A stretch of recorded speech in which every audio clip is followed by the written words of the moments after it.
Welcome back to my YouTube channel the education hub. আজ আমি যে বিষয়টাকে নিয়ে আলোচনা করব সেটা হলো ক্লাস 10-এর একটা কবিতা সি ফিভার। এবছর আমার যে সকল ছাত্রছাত্রীরা মাধ্যমিক পরীক্ষা দেবে তাদের জন্য এই কবিতাটা এবছরের ক্ষেত্রে ইম্পর্টেন্ট। কবিতার নাম হচ্ছে সি ফিভার। কবিকে না জন মেসফিল্ড। অর্থাৎ সি ফিভার এই কবিতার মধ্য দিয়ে কবি জন মেসফিল্ড যেহেতু নিজেও একজন সেলার অর্থাৎ নাবিক ছিলেন, সেই জন্য সেই সমুদ্রে যাত্রার সেই শান্ত পরিবেশ, সমুদ্রে যাত্রার যে আনন্দ, সেই কথাগুলোকে, তার অভিজ্ঞতাগুলোকে তার এই কবিতার মাধ্যমে আমাদের কাছে উল্লেখ করেছে। তা জন মেসফিল্ড তার সমুদ্রযাত্রার সময় তার যে অভিজ্ঞতা এবং সেই অভিজ্ঞতার মাধ্যমে তার যে আনন্দ উপভোগ, সেটাই তার কবিতাতে উল্লেখ করেছে। ফার্স্ট যে কোয়েশ্চেনটা তোমার থাকে, কবিতাটার অংশটা দুটো স্ট্যান্জা তোলা থাকে এবং সেখান থেকেও একটা কোয়েশ্চেন দেওয়া থাকে। না কোয়েশ্চেনটা কি থাকে না, who is the poet of the above coated line, উপরের যে উদ্ধৃত অংশ সেটার কবিকে। অর্থাৎ তাহলে আমাদেরকে ভালো করে জেনে রাখতেই হবে যে কবি হচ্ছে জন মেসফিল্ড, কবিতার নাম সি ফিভার। আমরা এখন লাইন বাই লাইন কবিতাটাকে দেখি এবং তোমাদেরকে মধ্যে আলোচনা করি। I must go down to the sea again, to the lonely sea and the sky. I must go down to the sea again. Must অর্থাৎ অবশ্যই। এই মাস্ট হচ্ছে একটা মডেল ভার্ব যেটা আমাদের ইউজ করা হয় নিশ্চয়তা অর্থাৎ সার্টেনটি বোঝাতে।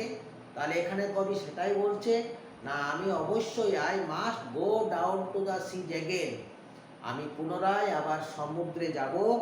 Two the lonely sea and the sky, কোথায় যাব? সেই নিঃসঙ্গ সমুদ্রে এবং আকাশের পথে অর্থাৎ আকাশের রাস্তায়।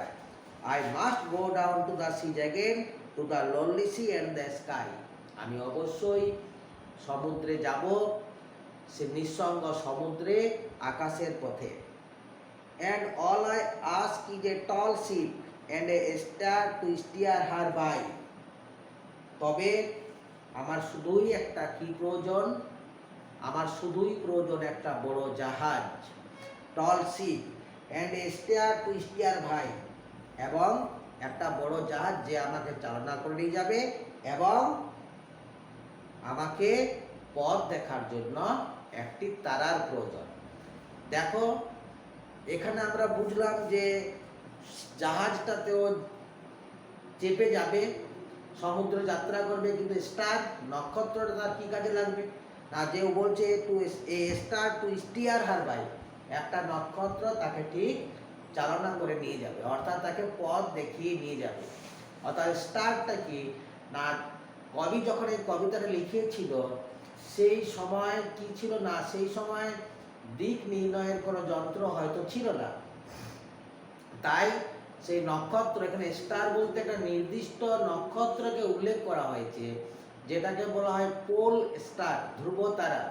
সেই নক্ষত্রটা আমরা দেখি সন্ধ্যাবেলায় আকাশের একদিকে দেখা যায়, ভোরের বেলায় আবার আকাশের একদিকে দেখা যায় এবং মাঝরাত্রির সময় আকাশের একদিকে দেখা যায়। মানে আর ওই নক্ষত্রটা, স্টারটা রাত্রে বিভিন্ন সময়ে তার দিকের পরিবর্তন করে, সেই জন্যই সেই নক্ষত্রটাকে দেখে কবিতার দিকটা নির্ণয় করবে, সেটাই এখানে বোঝানো হয়েছে। And the wheels kick and the wild song and the white sail shaking, চাকার ধাক্কা, and the wheels kick অর্থাৎ চাকায় ধাক্কা দেওয়া, and the wild song এবং হাওয়ার গান, and the white sail shaking আর সাদা পালের কাঁপন, শেকিং, শেক অর্থাৎ কম্পমান। অর্থাৎ যখন জাহাজ চলবে চাকার মধ্যে কি হবে? চাকায় ধাক্কা, হাওয়ার গান অর্থাৎ শো শো করে যে হাওয়া বয়ে যাবে, যেটাকে কবি এখানে গান সেই হাওয়াটাকে তার গান বলে উল্লেখ করেছে এবং হোয়াইট শেল শেকিং অর্থাৎ সাদা পাল যেন সেই হাওয়াতে কাঁপতে থাকে। And a grey mist on the sea's face and a grey dawn breaking, সমুদ্রের মুখে লেগে থাকবে কি না ধূসর কুয়াশা, অর্থাৎ সমুদ্রের উপরে ভাগে যেহেতু কবিতা যাত্রাটা ভোরের বেলা শুরু করেছে, তাহলে সেই ভোরের বেলা সেই কুয়াশা যেন সমুদ্রের উপরে ভাগে ভাসতে থাকে। অ্যান্ড গ্রে ডন ব্রেকিং, এবং তার কাছে কি হবে গ্রে ডন ব্রেকিং অর্থাৎ ভোরবেলার সূচনা হবে। অর্থাৎ কবি যে যাত্রাটা পাড়ি দিচ্ছে হয়তো সেটা রাত্রিবেলায়, তাই যখন সে ভোর হবে সেই সময় সাদা কুয়াশা সমুদ্রের উপর ভাসতে থাকবে এবং তার কাছে যেন সেই ভোরবেলাটার সূচনা হবে।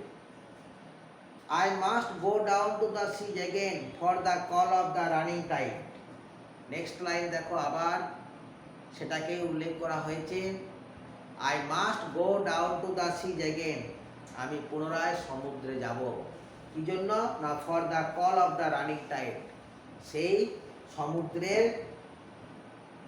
ছুটতে থাকা স্রোতের টানে, অর্থাৎ রানিং চলমান ছুটন্ত, টাইড মানে ঢেউ, অর্থাৎ সমুদ্রে চলমান ছুটন্ত ঢেউয়ের ডাকে। Is a wild call and a clear call that may not be denied, আমরা অবশ্যই সেই তার ডাকটা যেন আমাদের কাছে হবে এক স্পষ্ট ডাক, উন্মত্ত, এবং যে ডাকটাকে আমি মে নট বি ডিনাইড, যে ডাকটাকে আমি অস্বীকার করতে পারবো না। And all I ask is a windy day with a white cloud flying, এবং আমি প্রত্যেককে বলবো সেই বাউমুখর দিনের কথা এবং আকাশে সাদা মেঘ ভেসে যাওয়ার কথা। অর্থাৎ সেই সমুদ্রে যখন পাড়ি দেবে কবি, সেই পাড়ি দেওয়ার সময় তার যে প্রাকৃতিক পরিবেশের সৃষ্টি, প্রাকৃতিক পরিবেশকে সে দেখবে, সেই কথাটাকে সে উল্লেখ করা হয়েছে।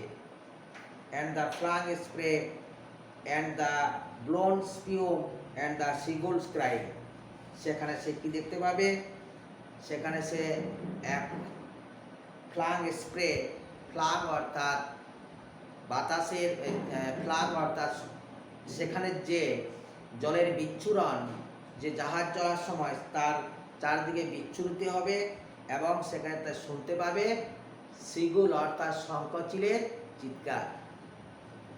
I must go down to the sea again to the vagrant gypsy life, আমি অবশ্যই সমুদ্রে যাব সেই ভবঘুরে যাযাবর জীবনের জন্য। ভ্যাগ্রেন্ট জিপসি লাইফ অর্থাৎ ভবঘুরে তা সেই জীবন কাটানোর জন্য।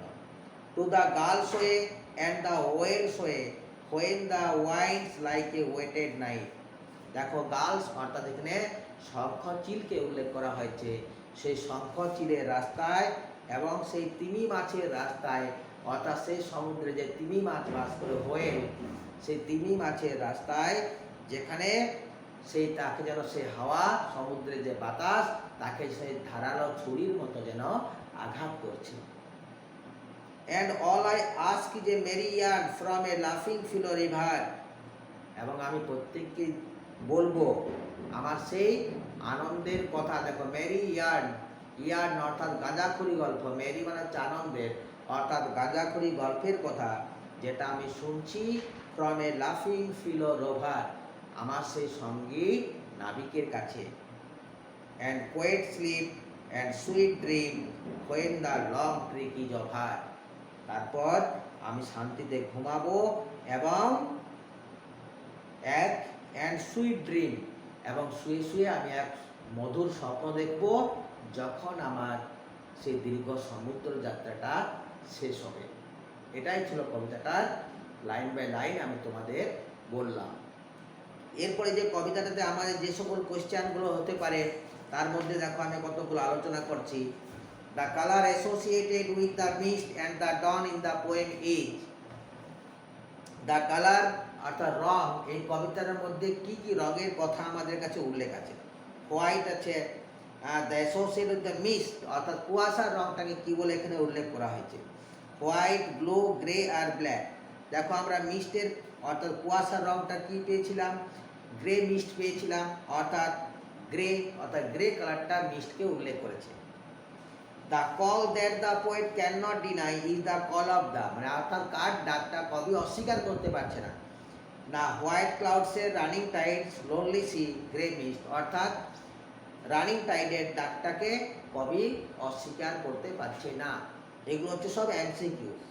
The vagrant gypsy life in the third stanza of the poem actually refers to the wandering life of a vagabond warrior gypsy আর সেলার, অর্থাৎ এখানে অ্যাকচুয়ালি লাইফটা উল্লেখ করেছে এক নাবিকের, যেহেতু কবি নিজেও একজন নাবিক ছিল, তাহলে এটা হচ্ছে সেলার। এরকম কিছু এমসিকিউ কোশ্চেন তোমাদের হবে।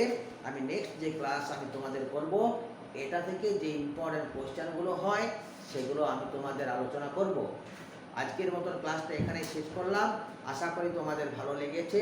অবশ্যই যদি ভালো লেগে থাকে আমার চ্যানেলটাকে সাবস্ক্রাইব করো এখনও যারা করোনি, এবং আমাকে কমেন্ট করো যাতে আমি ভিডিও করতে আরও বেশি এক্সাইটেড হই। সবাইকে ধন্যবাদ।